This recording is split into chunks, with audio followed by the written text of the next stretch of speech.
আচ্ছা আসেন আসেন, হ্যাঁ ঠিক আছে, বেশি দূর না, বেশি দূর না, এই কখন দিয়ে গেছিল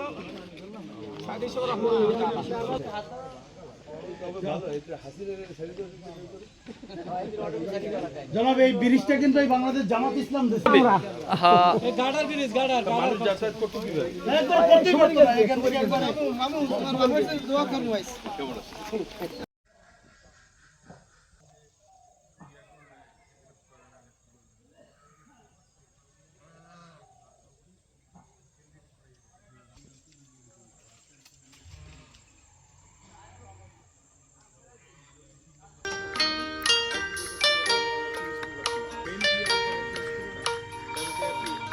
বক্তব্য দেন। যে আপনারা দেখতে পাচ্ছেন এখানে সব শফিক চলে করে টাকা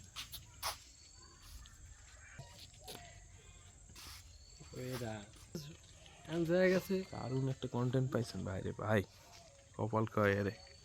একটু বাইরে জুম আউট, ক্যামেরাটা সোজা করে ধরেন ভাই, ব্যাক করে ধরছেন ভাই, সোজা হয়েছে তোর নেটওয়ার্ক ফালতু।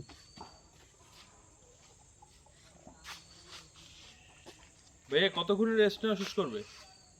তো হয়তো আধা ঘন্টার মতো এরকম। প্রোগ্রাম শুরু কয়টায়? প্রোগ্রাম টাইম দেওয়া 3টে। 125, 200, 250 ভাই আমাকেও নিজে আনি না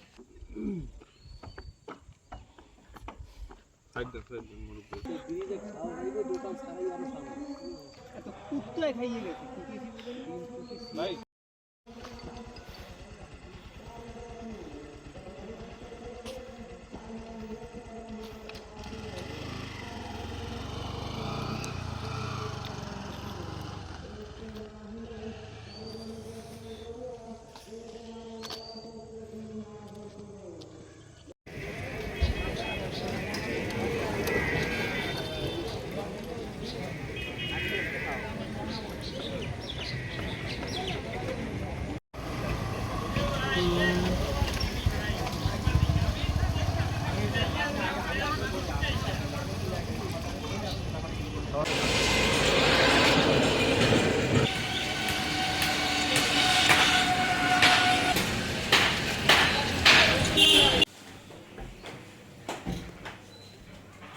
আমার নাম্বার কি আছে? আসতে বলছিলেন কিন্তু কাজের কাজের কারণে আসলে আমি আটকে পড়ে আমি একটু মিটিংয়ে যাবেন তো আপনার সঙ্গে আর এক সময় শেষ করব। এই নামটা নেই, নামটা 2-2.5 বছর এই যে আছে, মানুষ উঠতে কষ্ট হয়, মুরব্বীরা এই দিয়ে উঠতে পারে না, এই চার পারে পারে না, অনেক মুরব্বীরা নামাজ পড়তে যেতে পারে না, অনেক অসুবিধার ভিতরে আছে। আসলে এই ব্রিজটা এত বড় ব্রিজ এখানে প্রয়োজন ছিল না। এখানে আগের যে ব্রিজ ছিল ওইটাই ভালো ছিল, ওইটাই মেরামত করলে ঠিক ছিল, কিন্তু কাছে কোনো আরও ক্ষতি হয়েছে আমাদের। এই ব্রিজ যখন ঢাল নামবে দেখেন কত দূর চলে যাবে, জায়গা সব নষ্ট হয়ে যাবে। ব্রিজটা প্রায় বছরখানেক এরকম আছে, তো চলাচলে খুব দুর্ভোগ। পাশে মসজিদ আছে, মানুষজন নামাজ পড়তে যাইতেও খুবই কষ্ট হয়। এখানে যা আছে নিজেদের ব্যবস্থা করে চলাফেরা করতে হয়। ব্রিজের সাথে রাস্তা ছিল, রাস্তা আর ব্রিজের এই ঢালটা যদি করে দেওয়া হয় তাহলে তো আমাদের জন্য ভালো হয়, চলাফেরার জন্য ভালো হয়, পার্শ্ববর্তী এলাকার সাথেও যোগাযোগ ভালো হয়। এই এত ব্রিজ দরকার হয় না, মানে এত উঁচু ব্রিজ দরকার, কিন্তু এত উঁচু দরকার কি? কারণ আমাদের এই ছোটো খাল দিক দিয়ে তো অনেক বেশি বড় ট্রলার বা এরকম কিছু যায় না, ঠিক আছে? তো এখনও সেই করে রাখছে, মানুষরা যাতায়াত করতেও কত কষ্ট বা কিছু, আর এই ঢাল দিতে গেলেও কত দূরে যাবে, আশপাশের জায়গা জমি নষ্ট, এটা সেটা। এই আমাদের নাজিরপুর উপজেলায় সব রাস্তাঘাট ভাঙা, আমরা ঠিকমতো গাড়ি চালাইতে পারতেছি না, এই জন্য আমাদের কোনো আইন ক্যাম্প নাই। আমরা শুনেছি যে তারেক রহমান নতুন রাস্তাঘাটের উন্নয়ন করার জন্য আমাদেরকে সুখবর দিয়েছেন। এজন্য আমরা প্রধানমন্ত্রী তারেক রহমানকে ধন্যবাদ জানাই। বিসমিল্লাহির রহমানির রহিম। আমি এইচ.এম. শামীম হাসান, আহ্বায়ক, নাজিরপুর উপজেলা ছাত্রদল।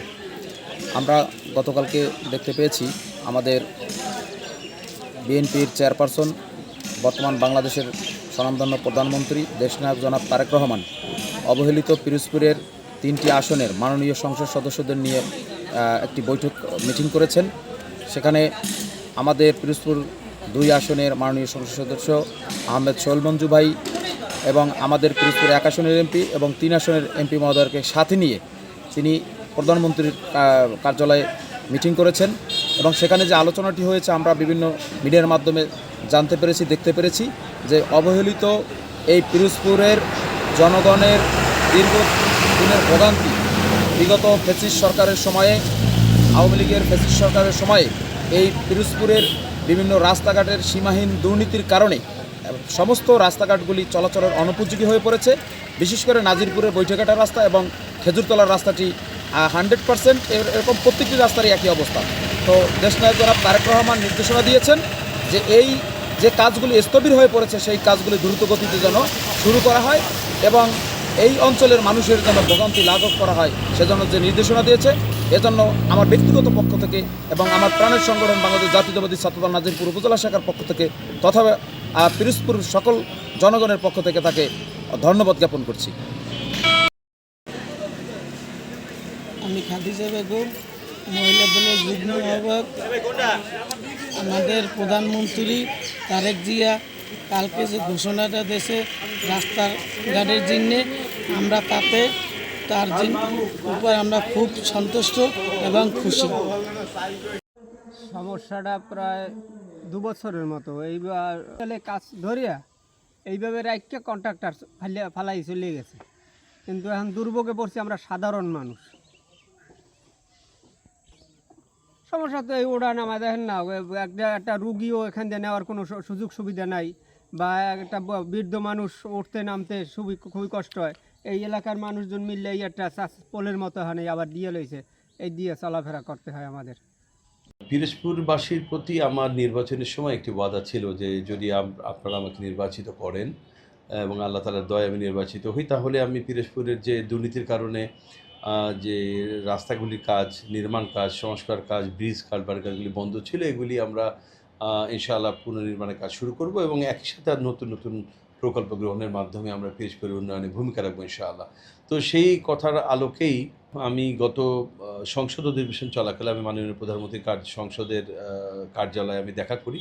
সেখানে মাননীয় প্রধানমন্ত্রীর সাথে আমি 1-to-1 কথা বলি এবং পিরোজপুরের সার্বিক উন্নয়নের ব্যাপারে আমি মাননীয় প্রধানমন্ত্রীকে অবহিত করি এবং তাকে অনুরোধ করি যেন তিনি আমাদের এই পিরোজপুরের অবহেলিত পিরোজপুরের উন্নয়নে তিনি যেন ভূমিকা রাখেন এবং তিনি যেন স্থগিত হয়ে যাওয়া রাস্তাঘাটগুলি কার্যক্রম তিনি যেন শুরু করার নির্দেশনা দেন। একই সাথে যে প্রকল্পগুলির মাধ্যমে পিরোজপুর উন্নয়নগুলি কাজ হতো সেই প্রকল্পগুলি বন্ধ ছিল, এই বন্ধ হয়ে যাওয়া প্রকল্পগুলি যেন মাননীয় প্রধানমন্ত্রী আবার চালু করার নির্দেশনা দেন। সেই প্রেক্ষিতে মাননীয় প্রধানমন্ত্রী বলেছিলেন যে তিনি আমাকে সংসদ অধিবেশনের পরে একটি সময় দিবেন এবং এরই প্রেক্ষিতে গত 5ই মে মাননীয় প্রধানমন্ত্রীর সচিবালয় কার্যালয়ে তিনি আমাদেরকে ডেকেছিলেন। সেখানে আমি সহ পিরোজপুর 2 এবং 3 আসনের মাননীয় সংসদ সদস্যগণ উপস্থিত ছিলেন। সেখানে স্থানীয় সরকারের মাননীয় প্রতিমন্ত্রী তিনি উপস্থিত ছিলেন, স্থানীয় সরকারের সচিব উপস্থিত ছিলেন, প্রধান প্রকৌশলী এলজিডি তিনি উপস্থিত ছিলেন। তাদের উপস্থিতিতেই মাননীয় প্রধানমন্ত্রী বিশেষ করে আমার নির্বাচনী এলাকা পিরোজপুর 1 আসনে যে কথাগুলো আমি বলেছি তিনি খুব মনোযোগ দিয়ে শুনেছেন এবং তিনি এই বন্ধ হয়ে যাওয়া রাস্তাগুলি পুনর্নির্মাণের জন্য জরুরি ব্যবস্থা নেওয়ার জন্য নির্দেশনা দিয়েছেন এবং পিরোজপুর 2-3 আসনের সম্মানিত এমপি মহোদয়গণ তারা তাদের এলাকার কথাগুলি তারা বলেছেন এবং সবগুলি শুনে মাননীয় প্রধানমন্ত্রী পিরোজপুর জেলার উন্নয়নে তিনি নির্দেশনা দিয়েছেন। আমরা আশা করছি ইনশাআল্লাহ খুব শীঘ্রই আমাদের পিরোজপুরের সমস্ত রাস্তাঘাট সহ নতুন রাস্তাঘাট নির্মাণ, ব্রিজ কালভার্ট নির্মাণ সহ আমরা সার্বিক উন্নয়নে আমরা আমাদের যে ওয়াদা করেছিলাম সেই ওয়াদাগুলি পূরণ করতে পারবো ইনশাআল্লাহ। এই কারণে আমি পিরোজপুরের সর্বস্তরের জনগণের পক্ষ থেকে মাননীয় প্রধানমন্ত্রীকে ধন্যবাদ জানাচ্ছি, কৃতজ্ঞতা জানাচ্ছি যে তিনি আমাদেরকে সময় দিয়েছেন এবং আমাদের কথাগুলি শুনেছেন এবং পিরোজপুরের উন্নয়নে সকল কাজ করার জন্য তিনি প্রয়োজনীয় নির্দেশনা দিয়েছেন।